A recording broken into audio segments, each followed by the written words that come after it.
Hello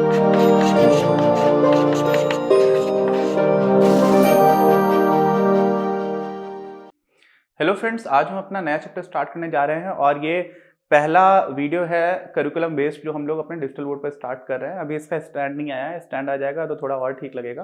बाकी हम लोग भी उसका इंतजार कर रहे हैं, इसी वजह से थोड़ा सा स्लो भी हो गया था। तो चलिए स्टार्ट करते हैं। अपना जो नया चैप्टर है उसका नाम है पर्यावरण और धारणीय विकास। कई बार हमारी जो एनसीईआरटी की किताबें हैं ना, उसमें हिंदी ट्रांसलेशन उतना अच्छा हमें नहीं दिखता है। धारणी भी बोलते हैं, लेकिन धारणी से बहुत ज्यादा कॉमन जो शब्द है वो होता है सतत। तो इसलिए मैंने आपको सतत विकास भी लिखा हुआ। सतत का मतलब क्या होता है? जो हमेशा चलता रहे, सस्टेनेबल हो, है ना। ऐसा नहीं कि आपने कुछ काम कर लिया, एक दिन तो बहुत पढ़ाई कर ली, उसके बाद से इतना थक गए, बीमार पड़ गए, फिर पढ़ाई नहीं हो पा रही है। कि आप मैक्सिमम परफॉर्मेंस कैसे दे सकते हो लगातार, तो उसको हम लोग क्या बोल देते हैं? सस्टेनेबल। अच्छा, इसमें हम लोग कुछ कुछ चीजों को देखना डिस्कस करेंगे। तो इसके क्या उद्देश्य है इस चैप्टर के, तो उसकी बात कर लेते हैं। सबसे पहला हमारा जो उद्देश्य आता है वो क्या आएगा कि 3-4 उद्देश्य हैं चैप्टर में। पहला है हमारा कि पर्यावरण की अवधारणा क्या है, ठीक है। कॉन्सेप्ट क्या है पर्यावरण, पर्यावरण का मतलब ही क्या है, हमें यह समझ में आना चाहिए। साथ में जो दूसरी चीज है वो है कि हमारे यहाँ बहुत तेजी से जो वातावरण है, पर्यावरण, उसका क्या हुआ? डिग्रेडेशन हुआ है। इसको हम लोग बोलते क्या है? Environmental degradation. इसी को हम लोग हिंदी में बोलते हैं पर्यावरण अधोगति। एक मेरे जानने पहचानने वाले में एक भैया हैं, आईएएस ऑफिसर हैं, अभी गुजरात कैडर में हैं, और उन्होंने हिंदी मीडियम से आईएएस क्वालिफाई किया था। तो उस टाइम पर उन्होंने मुझे खुद बताया था कि कई बार ऐसा क्वेश्चन आता है तो मैं जनसंख्या विस्फोट ना लिख करके पॉपुलेशन एक्सप्लोजन लिखता था, ठीक। तो बहुत सारे ऐसे इंग्लिश के फ्रेजेस होते हैं जो इतने ज्यादा कॉमन हो जाते हैं कि हम उनको एज इट इज यूज करना स्टार्ट कर देते हैं। तो हम लोग पर्यावरण अधोगति आप लिखेंगे तब भी कोई समस्या नहीं है, लेकिन आप हिंदी माध्यम से आईएएस के लिए तैयारी कर रहे हैं और उसके बाद आपने कहीं पर इन्वायरमेंटल डिग्रेडेशन लिख दिया तो भी चलेगा, ठीक। तो इसीलिए जो बहुत इंपॉर्टेंट टर्म्स है उनको मैं इंग्लिश में भी लिख करके आपको बता देता हूं। अच्छा, अब ये जो पिक्चर है उसमें दिख भी रहा है कि हाँ, पर्यावरण की हालत यहाँ पर काफी खराब हो रखी है। और एक क्या बोलते हैं, मतलब एक सिंबल की तरह आप उसको देख सकते हो। वो डायरेक्टली इसका इतना कोई रिलेशन नहीं है। दूसरा क्या है? संसाधन अपक्षय, ठीक है। अपक्षय मतलब होता है कोई चीज घटती चली जा रही है, जिसको हम लोग बोल दे रहे हैं क्या? Resources, resource depletion. डिप्लीट कर जाना भी मतलब होता है कि घटता चला जा रहा है। तो ये क्या है? पर्यावरण की अवधारणा का मतलब क्या है, सबसे पहले समझना है। दूसरा समझना है कि पर्यावरण अधोगति और संसाधन अपक्षय के कारण क्या है। ऐसा हो रहा है ये तो हमें समझ में आ ही जाएगा, और कारण है फिर हम उसका विश्लेषण करेंगे कि किस वजह से कितना हो रहा है और हम उनको कैसे रोक सकते हैं, इसकी बात भी करेंगे। तो ये हमारे क्या हो गए? चैप्टर के उद्देश्य हो गए। कुछ और उद्देश्य भी हैं, उसको भी देखते हैं। तो जो अगला उद्देश्य हमारा आएगा वो आ जाता है भारत के समक्ष पर्यावरण चुनौतियों की प्रकृति। आप एक बात, अगर अभी तक जिन लोगों ने पुराने 8 चैप्टर्स पढ़े हुए हैं उनको हमेशा समझ में आएगा कि हम लोग बहुत ही जेनरिक टॉपिक्स उठा रहे हैं अपनी किताब में। जेनरिक का मतलब समझ रहे हैं? बहुत ही जनरल है, आपकी जनरल नॉलेज में इंप्रूव कराएंगे। जो लोग आईएएस की तैयारी करते हैं इकोनॉमिक्स ऑप्शन लेकर के, वो लोग तो ये पढ़ते ही हैं। जिनका कोई और भी ऑप्शन होता है वो भी ये पढ़ रहे होते हैं, क्योंकि ये जनरल नॉलेज का पार्ट बना रहा होता है। तो जनरल नॉलेज में हम लोग एक तो ये देखेंगे पर्यावरण इन जनरल पूरे विश्व में क्या मतलब है, फिर भारत के संदर्भ में कौन कौन सी चुनौतियां आती है। हम लोगों ने गरीबी पढ़ी थी तो वहां पर बात किया, मानव संसाधन पढ़ा था तो वहां पर भी बात किया कि भारत के संदर्भ में क्या हो रहा है। ऐसे ही जब हम लोग पर्यावरण को पढ़ रहे हैं ना, तो भारत के समक्ष पर्यावरण की से संबंधित क्या क्या चुनौतियां हैं, उनकी क्या प्रकृति, उनका नेचर क्या है, इसको समझने की भी कोशिश करेंगे, ठीक है। अच्छा, अगला पॉइंट क्या है? अगला जो हमारा उद्देश्य आता है वो आता है पर्यावरण मुद्दों को धारणीय विकास के व्यापक संदर्भ से जोड़ना। अब इसको समझिए। हमें जो भी इंडस्ट्रियलाइजेशन है ना दुनिया भर में, वो यूरोपियन कंट्रीज में स्टार्ट हुआ, फिर यूएसए वगैरह में गया। भारत में जब तक आया तब तक ऐसा हो चुका था कि पूरी दुनिया में, मैं आपको बताता हूँ, कुछ लोगों को नहीं पता होगा, जब मैं छोटा था ना, हालांकि ऐसा होना नहीं चाहिए, तो हम लोग बचपन में पढ़ते तो 0.03% कार्बन डाइऑक्साइड का कंसंट्रेशन हम लोग को बताया जाता था किसमें होता है? एनवायरमेंट में, ठीक। यही चीज कुछ निकल करके आ जाती थी, कुछ 300 ppm, पार्ट्स पर मिलियन बोलते हैं, ठीक, ऐसे लिखा जाता था। अब क्या स्थिति हो गई है? स्थिति हो गई 0.04%, ठीक। तो 0.03 से 0.404 जाने में कितने परसेंट की बढ़ोतरी है? अगर आप यहां से यहां जा रहे हो आप, तो कितने परसेंट की बढ़ोतरी है? 33.33% की हो रही है। इतनी ज्यादा बढ़ोतरी कब से कब तक हो गई है?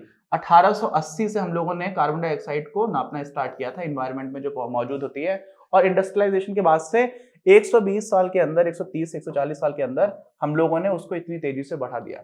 अभी एक बुक आई है, बहुत अच्छी बुक है, कभी टाइम मिले तो पढ़िएगा, द सिक्स्थ एक्सटिंक्शन। क्या नाम है? The sixth extinction. आपको अलग से भी कभी टाइम मिले तो देखिएगा। एक्सटिंक्शन समझते हैं, बहुत तेजी से कोई चीज गायब हो जाए। अभी बहुत सारी प्रजातियां ऐसी हैं दुनिया में जो बहुत तेजी से गायब हो रही हैं, कभी टाइम मिले तो पढ़िएगा। ऐसे में क्या होता है ना, कई बार ऐसा होता है कि हम लोग को रियलाइज नहीं हो रहा होता है कि प्रकृति, जंगल, इन सब का हमारे ऊपर क्या फर्क पड़ रहा है। और ये हमें बहुत ज्यादा इकोनॉमिक टर्म्स में, आप आर्थिक दृष्टिकोण से भी देखोगे तो बहुत ज्यादा वैल्यू दे रहे होते हैं। अच्छा, तो हम लोग किसको समझेंगे? पर्यावरण मुद्दों को समझेंगे तो, लेकिन जो हमारा व्यापक विषय है यहाँ पर वो क्या है? धारणीय विकास को हम समझने की कोशिश करेंगे। तो पहले पर्यावरण मुद्दे समझ लिए, फिर हम लोगों ने सस्टेनेबल डेवलपमेंट, धारणीय विकास या सतत विकास को समझा। क्यों समझा? क्योंकि सतत विकास के ही व्यापक संदर्भ में हम लोग को बात करनी है, हम लोग को बात करना है डेवलपमेंट का। अब उस डेवलपमेंट में पर्यावरण का क्या रोल है, इसकी बात करेंगे। ठीक है, आ रही बात समझ में? मतलब पर्यावरण इन इट सेल्फ इंपॉर्टेंट है, वो बात अलग है, लेकिन अगर हम लोग बात करें कि सस्टेनेबल डेवलपमेंट की आप बात कर रहे हो, आपको हमेशा विकास करते रहना है, तो वहां पे पर्यावरण का क्या रोल आ रहा है, इसकी बात करेंगे। ठीक, अच्छा, तो ये तो हमारे हो गए उद्देश्य। अब हम लोग चलते हैं सबसे आगे, इसके जस्ट आगे। तो हमारे चैप्टर में ही स्टार्टिंग में एक कोटेशन दिया रहता है, हर चैप्टर में दे रखा था। यहाँ पर हिंदी ट्रांसलेशन उतना अच्छा नहीं, इसलिए मैंने हिंदी के साथ इंग्लिश भी डाल रखा है, तो हिंदी में भी आपको समझ में आ जाएगा। बोला क्या गया है, ये है काफी ज्यादा सही बात है। देखिए, पर्यावरण को यदि यथावत छोड़ दिया जाए, कोई उसके साथ छेड़खानी ना की जाए, जैसा है वैसा ही चलने दिया जाए, तो वह निरंतर लाखों वर्षों तक, यहाँ पे वर्षों लिखा हुआ है, वर्षों तक क्या कर सकता है? जीवन का सहारा बन सकता है, यानी कि आपको जीवन दे सकता है। अगर आपने उसको ऐसी चीज छोड़ दिया, जो चल रहा है चलने दो, इन्वायरमेंट खुद ही आपस में एक दूसरे को एडजस्ट कर लेता है। ठीक है, बहुत सारे फैक्टर्स हैं, इकोसिस्टम इस तरह से बन ही रहे होते हैं कि जो चीजों की अधिकता हो रही है वो अपने आप ठीक होना स्टार्ट हो जाता है। अगर हिरन बहुत जा रहे हैं तो फिर शेर भी आने स्टार्ट हो जाएंगे। क्यों? क्योंकि उनकी पॉपुलेशन कंट्रोल करने का तो एक पूरा सिस्टम ऐसा बना हुआ है जो अपने आप को स्टेबल करके चला सकता है। लेकिन हुआ क्या है ना, ये जो स्कीम थी, ये जो योजना चल रही थी, उसमें एक बहुत अस्थिर यानी कि अनस्टेबल आ गया आदमी। कौन आ गया? और संभावित विनाशकारी शक्ति आ गई। ठीक है, आप समझिएगा, इन्वायरमेंट तो अपना चल रहा था भाई। आप, एक और बुक है मैं बताता हूं, मैं सेपियंस, बहुत ही अच्छी बुक है, बहुत ज्यादा शानदार बुक है, कभी मौका मिले तो पढ़िएगा, हिंदी में भी अवेलेबल है। इसके जो ऑथर है वो भी बहुत ही महान इंसान है, युवल नोआ हरारी, अलग ही लेवल के इंसान है, तो आपको मौका मिलता है ये भी पढ़िएगा। ये क्या बोला जा रहा है कि दुनिया चल रही थी, इन्वायरमेंट चल रहा था, बढ़िया सब कुछ काम चल रहा था, लेकिन एक बहुत ही विनाशकारी शक्ति आ गई। और वो विनाशकारी शक्ति कौन है भाई? वो आप हो, वो मैं हूं, और वो है मानव प्रजाति। ठीक है, इस विनाशकारी शक्ति ने क्या किया है ना, पूरा बने बनाए इन्वायरमेंट को जिस तरह से चल रहा था उसको विनाश करने की क्षमता रखती है। अच्छा, हुआ क्या है, आधुनिक प्रौद्योगिकी की सहायता से पर्यावरण में जाने अनजाने, कई बार हो रहा है आपका इंटेंशनली है, कई बार अनइंटेंशनली, जैसे बहुत सारे लोग हम में से बहुत सारे उत्पादों का प्रयोग करते हैं, और उनमें से कई ऐसे उत्पाद हैं जो हम जिन नदियों को पवित्र मानते हैं, हमारे देश में तो गंगा है, यमुना है, कावेरी है, कृष्णा, इतनी सारी नदियों को हम लोगों ने माँ का दर्जा भी दिया जाता है और देवी का दर्जा भी देते हैं। उसके बाद भी उन्हीं नदियों को प्रदूषित करने वाली बहुत सारी फैक्ट्रीज के प्रोडक्ट्स आप भी यूज कर रहे हो जाने अनजाने। तो ऐसी स्थिति में आपकी वजह से भी क्या हो रहा है, पर्यावरण प्रदूषित हो रहा है। तो ऐसे में क्या हो रहा है कि हम लोग टेक्नोलॉजी का प्रयोग भी कई बार ऐसे कर रहे होते हैं, इंटेंशनली है या फिर अनजाने अनइंटेंशनली है। हुआ क्या है, दूरगामी और अपरिवर्तनीय। अपरिवर्तनीय का मतलब समझते हैं, ऐसी स्पीसीज थी जो खत्म हो गई, अब वो दोबारा नहीं बना सकता इंसान। ठीक है, बहुत सारे जीव जंतु हैं जो खत्म हो गए, और मैंने आपको बताया था 10 सिक्स्थ एक्सटिंक्शन में यही है कि पहले डायनासोर्स हुआ करते थे, तो एक एस्टेरॉइड गिरा था, उसके बाद से डायनासोर्स खत्म हो गए थे दुनिया से। उसी स्पीड में अभी एक्सटिंक्ट हो रही है स्पीसीज, और हम लोगों को कुछ अजीब लगता भी नहीं है। तो एक इतनी बड़ी चीज हो रही है दुनिया में, घट रही है, जो बहुत ही नकारात्मक है, लेकिन हम उसको देख नहीं पा रहे हैं। इस वजह से इस चैप्टर को पढ़ना भी बहुत ज्यादा इंपॉर्टेंट है। ठीक है, अच्छा, तो हो क्या रहा है, अपरिवर्तनीय का मतलब होता है इररिवर्सिबल, जो आप वापस नहीं कर सकते हो। कोई स्पीसीज थी, खत्म हो गई तो हो गई, अब आप क्या करोगे, है ना? तो ऐसी चीज है, तो बदलाव लाने की क्षमता रखता भी है। और यहां पर आपको एक और फैक्ट बताऊं, एक बिल नाई नाम का एक इंसान है, द साइंस गाय करके उनका एक प्रोग्राम आया करता था, बहुत स्मार्ट आदमी है। उन्होंने एक फैक्ट बताया था थोड़े दिन पहले कि दुनिया में बहुत सारी नदियां हैं, बहुत सारी चीजें हैं जो जमीन का इरोजन करती रहती है। ठीक है, जमीन इधर से उठाकर उधर डालेंगे, जैसे गंगा नदी भी है, तो नीचे का जो यूपी है, बिहार है, फिर बंगाल, यहाँ पर दोमट मिट्टी आती है, क्योंकि नदियां दोमट मिट्टी को लेकर के आती है, एलोवियल सॉइल बोलते हैं उसको। तो बहुत बड़े लेवल पर नेचर अपने आप ही जो पृथ्वी की ऊपर की सतह है ना, उसको बदलती चली जा रही है। ठीक है, उसको रिडिजाइन करती रहती है, इरोजन हो रहा होता है। लेकिन अब मानव द्वारा जो पृथ्वी की सरफेस का रूप बदलने का जो काम है ना वो प्रकृति से ज्यादा हो चुका है। तो पहली बार ऐसा है ह्यूमन हिस्ट्री, क्या अर्थ की हिस्ट्री में ऐसा पहली बार हुआ है कि कोई स्पीसीज इतना ज्यादा बदलाव कर रही हो। तो जो मानव है ना वो इस हद तक विनाशकारी हो सकते हैं पूरे पर्यावरण के लिए, ये बात है। अच्छा, इसी को अगला इंग्लिश में लिख दिया गया है, ये ट्रांसलेशन थोड़ा बेटर था इसलिए आप इसको थोड़ा ठीक से देख सकते हो। ठीक है, The environment left to itself can continue to support life for millions of years। ठीक, आप उसको छेड़खानी नहीं करोगे तो करता रहेगा। The single most unstable and potentially disruptive element in the scheme is the human species। ठीक है, जो हम लोग है ना, हम लोग ही इसको सब कुछ चौपट करने वाले हैं इस स्कीम को। ठीक, अच्छा, human beings with modern technology have capacity to bring about intentionally और unintentionally, कई बार नियत है कई बार नियत नहीं है बर्बाद करने की, लेकिन हो जाता है far reaching and irreversible changes in the environment। तो ये वही कोट है, सिम कोट है। अब आगे बढ़ते हैं। आगे बढ़ने में अपने को क्या दिखता है कि परिचय इस चैप्टर का हम लोगों ने वैसे कर ही लिया है, लेकिन इसी में हमारी सब हेडिंग है तो इसमें लोग बात करें कि अभी तक हम लोगों ने आर्थिक विकास किया है। पहले जो स्थिति हुआ करती थी, पहले का मतलब कितना पहले, इंडस्ट्रियल रिवोल्यूशन से पहले। ठीक है, इंडस्ट्रियल रिवोल्यूशन जो है ना, औद्योगिक क्रांति, वो बहुत इंपॉर्टेंट रही है। ठीक है, उसको हम लोग IR भी करके लिख देते हैं, इंडस्ट्रियल रिवोल्यूशन, औद्योगिक क्रांति। रिवोल्यूशन मतलब क्रांति। अब औद्योगिक क्रांति ने बहुत सारी चीजें बदल दी हैं। ठीक, क्या क्या बदल दिया अभी इसकी बात करेंगे, लेकिन हमें दिखता है कि विकास हो गया। पहले ऐसा था कि वही सारी चीजें, जो चीजें 1000 साल या 2000 साल में नहीं हो पाई, वो चीजें अब 10 दिन में हो जाती है। अब तो ऐसा भी हो जाता है। मतलब आपको ऐसा लगेगा ऐसा क्या मतलब हुआ, अरे आप खेती करने की जो प्रक्रिया थी वो कई सालों से, कई हजारों सालों से एक जैसी चलती रही। फिर क्या हुआ, इंडस्ट्रियल रिवोल्यूशन हुआ, नई मशीन आई, तो हम लोगों ने एक झटके में जेनेटिक इंजीनियरिंग से जो और अच्छे उन्नत किस्म के बीज हुआ करते तो उनको यूज करना स्टार्ट कर दिया, जो हम लोगों ने ग्रीन रेवोल्यूशन में भी पढ़ा। तो ऐसा क्या हुआ कि एकदम से एक झटके में काम करने का तरीका बदल गया, और इसमें बहुत सारी चीजें हैं। हम लोग बहुत बड़ी पॉपुलेशन को सस्टेन कर पा रहे हैं। इतनी बड़ी जनसंख्या, 7 बिलियन से ज्यादा लोग हैं अभी दुनिया भर में, वो इसी वजह से कर पा रहे हैं क्योंकि हम लोगों ने इस तरह की इतनी प्रगति कर ली। तो हमें क्या दिखता है कि आर्थिक विकास हम लोगों ने किया, लेकिन उसकी हम लोगों ने बहुत भारी कीमत भी चुकाई।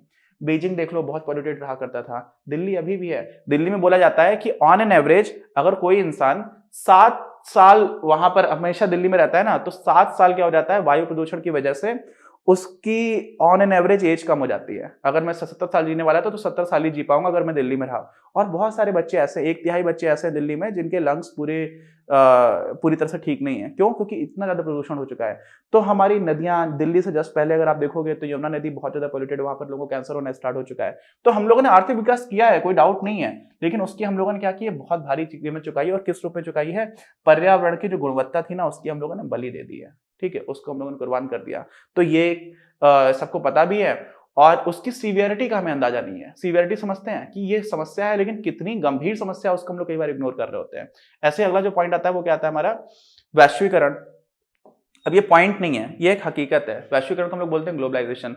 तो हमें क्या पता है कि ग्लोबलाइजेशन की तरफ हम लोग पता है क्यों जा रहे हैं, इसलिए जा रहे हैं क्योंकि ग्लोबलाइजेशन अगर कुछ ऐसी चीज होती जो हमें पहले से ही पता है कि नकारात्मक है, इसके नेगेटिव इंपैक्ट्स हैं, तो हम लोग उस तरफ कम अच्छे से नहीं जा रहे होते। जो बड़े बड़े ऑर्गेनाइजेशन है, वर्ल्ड ट्रेड ऑर्गेनाइजेशन है, ऐसे ही वैश्विक स्तर पर बहुत सारे देश हैं जो ग्लोबलाइजेशन को पुश कर रहे हैं, क्योंकि हमें वहां पर आर्थिक विकास की बहुत सारी संभावनाएं दिखाई पड़ती हैं कि अगर हम लोग ग्लोबलाइजेशन की तरफ जाते हैं तो बहुत तेजी से डेवलपमेंट बहुत सारी कंट्रीज का हो सकता है। अच्छा, लेकिन अभी अभी हम लोगों ने क्या बात की थी कि आर्थिक विकास की दौड़ में, और आर्थिक विकास बहुत कम समय में अचीव जब हम लोगों ने किया तो हम लोगों ने पर्यावरण की बलि दे दी। तो अगर हमें आगे दिख रहा है कि ग्लोबलाइजेशन की वजह से हम और तेजी से डेवलप हो सकते हैं, तो ऐसे में हमारी जिम्मेदारी क्या बनती है कि जो हम लोगों ने अभी तक जिस तरह से विकास किया उसके क्या क्या रिपरकशंस रहे, उसके क्या क्या नकारात्मक परिणाम रहे, उनको समझें, और फिर हम लोग आगे कुछ इस तरह से विकास करें जिसको हम लोग सस्टेनेबल बोल पाए, जिसको सतत विकास की तरफ हम चल पाए। तो ये बात समझना बहुत इंपॉर्टेंट। क्यों? क्योंकि वैश्वीकरण होगा, उससे आप उच्च आर्थिक विकास आपको मिलने की संभावना भी है, समृद्धि होने की पूरी पूरी पॉसिबिलिटी है, पोटेंशियल तो बहुत ज्यादा है। तो ऐसे में वो जो रास्ता आप पिक करो वो काफी ठीक होना चाहिए। क्यों? क्योंकि हम लोगों ने जो पिछला हमारा विकासात्मक पथ रहा है ना, जो हमारा डेवलपमेंट का रास्ता रहा है, वो कैसा रहा है, काफी प्रतिकूल उसने प्रभाव किस पर डाला हुआ है, पर्यावरण पर। और इसीलिए हमें धारणीय विकास जो है ना, सस्टेनेबल डेवलपमेंट है, उसके रास्ते को चुनना होगा। ठीक, आगे बात समझ में? अच्छा, आप समझिए, ये वही है इस तरह की। आपको दिल्ली में, तो मैं दिल्ली का एग्जांपल इसलिए दे रहा हूं क्योंकि मैं एक साल गाजियाबाद में रहा था। दिल्ली में अलग अलग 3 पहाड़ हो गए हैं। ठीक है, आपको दिल्ली में कहां पे, वैसे अरावली लगती है, पहाड़ कूड़े के हो गए। गाजीपुर में है, बहुत बड़ी बड़ी बिल्डिंग से ऊंचाई हो गई है उसकी ज्यादा। तो ऐसे में इसी तरह का दृश्य रहता है वहां पर। आप आसपास से क्या मतलब 2-2.5 किलोमीटर दूर से भी निकलोगे तो आपको बहुत गंदी बदबू आ रही होती है। तो इस तरह की चीजें होती है, फिर बहुत सारी बीमारियां भी उसमें पनप रही होती है। तो इस तरह की चीजें हम लोगों ने कर डाली है आर्थिक विकास के नाम पर। अच्छा, अब बात आती है कि जब हम लोग बात करते हैं कि अनसस्टेनेबल डेवलपमेंट होता क्या है, आप समझ रहे हो। अनसस्टेनेबल को हमारी किताब में दे रखा है अधारणीय, जिसको आप धारण ज्यादा देर तक नहीं कर सकते, धारण करना थोड़ी देर किया। इसी का दूसरा नाम आरक्षणीय भी बोल सकते हैं हिंदी में, और अनसस्टेनेबल भी बोल सकते हो क्योंकि इतना कॉमन शब्द है। तो इसका मतलब क्या होता है। अच्छा, ऐसे एक और प्रश्न भी उठता है, वो आता है हमारा कि अगर अनसस्टेनेबल कोई रास्ता है तो हमें कैसा रास्ता चुनना है, जो सस्टेनेबल है, जो धारणीय है, जो सतत विकास की तरफ हमको ले जाए। अच्छा, तो सतत विकास की तरफ में जब जाना है तो उससे जुड़ी हुई चुनौतियां क्या क्या आएंगी, ये बात भी समझ में आती है। तो ये दोनों हमारे क्या हो जाते हैं, प्रश्न हो जाते हैं। पहले की बात आती है कि अनसस्टेनेबल रास्ता है क्या, जो अभी तक हम लोगों ने किया वो अनसस्टेनेबल है, तो क्यों है उसी को ठीक से समझना है। दूसरा, सस्टेनेबल डेवलपमेंट से जुड़ी हुई चुनौतियां कौन कौन सी हैं। अब इनको समझने से पहले हमें समझ लेना चाहिए, क्या समझ लेना चाहिए कि आर्थिक विकास में पर्यावरण का क्या महत्व रहा है और क्या योगदान रहा है। ठीक, क्योंकि हम लोग पर्यावरण के पॉइंट ऑफ व्यू से ही बात कर रहे हैं कि कौन सी चीज सस्टेनेबल और कौन सी चीज अनसस्टेनेबल है। तो क्या पर्यावरण का कोई महत्व है भी। नदी खराब हो जाती है तो उससे क्या कोई फर्क पड़ रहा है। अगर कोयला खत्म हो जाता है या क्रूड ऑयल खत्म हो जाता है तो क्या उससे कोई फर्क पड़ रहा है आर्थिक स्थिति से। तो वो हमें अब जिस तरह से मैंने रखा है आपके सामने पुट किया है, तो आपको आराम समझ में आ रहा होगा कि हाँ, अगर पेट्रोल सारा सब कुछ खत्म हो जाता है, क्रूड ऑयल पूरी तरह से कच्चा तेल खत्म हो जाता है, तो हम लोग को किसी दूसरे एनर्जी सोर्स पर शिफ्ट करना पड़ेगा। और कर भी रहे हैं हम लोग, सोलर एनर्जी और बहुत सारे तरीके से यूज करना स्टार्ट कर चुके हैं, जिसकी बात मैंने पिछले जो इंफ्रास्ट्रक्चर चैप्टर था उसमें की थी। लेकिन आपको अभी क्या समझना है कि आर्थिक कई चीजें ऐसी हैं जो हम लोग समझ नहीं पा रहे होते हैं कि उसका भी फर्क पड़ रहा है या नहीं पड़ रहा है। वहां पर भी अगर आप डीप डाउन जाकर के देखोगे तो आपको समझ में आएगा कि ये पर्यावरण के में आपने छेड़खानी कर रखी थी, इस वजह से इस तरह का नुकसान होना स्टार्ट हुआ है। ठीक है, बहुत सारे मेरे कुछ फ्रेंड्स हैं जो इंडियन फॉरेस्ट सर्विस में हैं। ठीक, फॉरेस्ट सर्विस में काफी लंबी ट्रेनिंग चलती है, तो उनमें से कुछ लोगों जिनसे कभी कभी बात हुई है तो उन्होंने मुझे काफी डिटेल में बताने की कोशिश की कि बहुत सारी चीजें ऐसी है जो हमें रियलाइज ही नहीं होता है। जैसे कोई एक पर्टिकुलर चिड़िया की स्पीसीज है, कोई एक चिड़िया थी, अब वो एक्सटिंक्ट हो गई है, उसकी वजह से भी हमें पूरे समाज को आर्थिक नुकसान हो रहा होता है। तो इस तरह की चीजें आती है, हम लोग उतना डिटेल में भी बात नहीं करेंगे, लेकिन फिर आपको समझना क्या है कि आर्थिक विकास में हमारे पर्यावरण का क्या योगदान है। अच्छा, तो अब हम लोग इस चैप्टर की जब बात कर रहे हैं ना, तो हमारे चैप्टर को 3 तरह से डिवाइड किया रखा है। 3 चीज हम लोग पढ़ेंगे। जो पहले आएगी वो आएगी पर्यावरण के कार्य और भूमिका क्या है, पर्यावरण क्यों इंपॉर्टेंट है, हमें क्या देता है, इसका क्या रोल है। ठीक, तो ये तो हमारा पहला पॉइंट हो गया। ये 3 पॉइंट्स लिखे हुए हैं, चौथा भी है वैसे। पहला तो होता है कि हमें बहुत सारी चीजें प्रकृति से ही मिलती हैं, सप्लाई की तरह काम कर रहा है। कच्चा तेल मैंने बात की, हमें लकड़ी चाहिए, बहुत सारी चीजें हैं जो हमें सीधे सीधे प्रकृति से मिल रही है। दूसरा, जो हम लोग गंदगी फैला रहे होते हैं ना, उसको भी वो एब्जॉर्ब करता चला जाता है, उसका अवशोषण करता चला जाता है। और तीसरा, हमें रहने की जगह देता है, बायोस्फीयर आ जाता है। ठीक है, अच्छा, क्षोभमंडल क्षोभमंडल ट्रोपोस्फीयर को बोलते हैं। बायोस्फीयर ऐसा होता है जहां पर तीनों चीजें मिल रही होती हैं, लैंड भी है, वाटर भी है, एयर भी है, तीनों चीजें मिला करके। तो हम लोग क्या है, ये तीनों तो है ही हैं। और चौथा भी एक हमारी किताब में दे रखा है, वो होता है कि सीनिक ब्यूटी, आप प्रकृति में जाते हो तो आपको अच्छा लगता है। ठीक, तो ये इसके काम हो गए। दूसरा जो सेक्शन आता है उसमें हम लोग बात करते हैं कि भारत में पर्यावरण की क्या स्थिति है ना। ये तो उत्तराखंड की एक पिक्चर है, अभी थोड़े दिन पहले ही, थोड़े दिन तो अब नहीं रहे, कुछ समय हो गया, 3-4 साल पहले उत्तराखंड में फ्लड्स आए थे और उससे बहुत भारी नुकसान भी हुआ था। तो उनमें से काफी सारे नुकसान को हम बचा सकते थे अगर हमने काफी चीजों को समझते हुए प्लान किया होता। तो इस वजह से जो पर्यावरण की स्थिति उसमें ये पिक्चर थोड़ी सी ज्यादा रिलेवेंट लग सकती है, इसलिए इस पिक्चर को इंक्लूड कर लिया था हम लोगों ने। और फिर जो अगला पॉइंट आता है, लास्ट सेक्शन आता है हमारे इस चैप्टर का, 9 चैप्टर का, वो आता है कि धारणीय विकास यानी कि सस्टेनेबल डेवलपमेंट प्राप्त करने के लिए आवश्यक कदम क्या क्या होंगे और उनसे जुड़ी जो युक्तियां समझ रहे होते हैं, आपको युक्ति लगाते हो, कुछ जुगाड़ लगा रहे हो तो ठीक है, युक्ति को जुगाड़ बोल सकते हैं। तो वो क्या क्या होनी चाहिए जिससे कि आप सस्टेनेबल डेवलपमेंट हम लोगों को अचीव हो पाए। और इसी में यूनाइटेड नेशंस में ही सस्टेनेबल डेवलपमेंट गोल्स बोले जाते हैं। ये यूपीएससी की तैयारी करने वाले लोगों को रटे होंगे सारे, 17 हैं, 17, तो एसडीजी बोलते हैं। ठीक, ये क्या है कि हमें ये चीजें अचीव कर लेनी है, हर 15-15 साल के लिए हम लोग बना रहे हैं। तो अभी हमारे चल रहे हैं क्या, सस्टेनेबल डेवलपमेंट गोल्स। ठीक, अभी टाइम मिले तो इस पर भी बात करूंगा। तो यहाँ पर हमारे इंट्रोडक्टरी वीडियो हो जाता है, इसी चैप्टर को हम लोग आगे आने वाले वीडियो में कंटिन्यू करेंगे।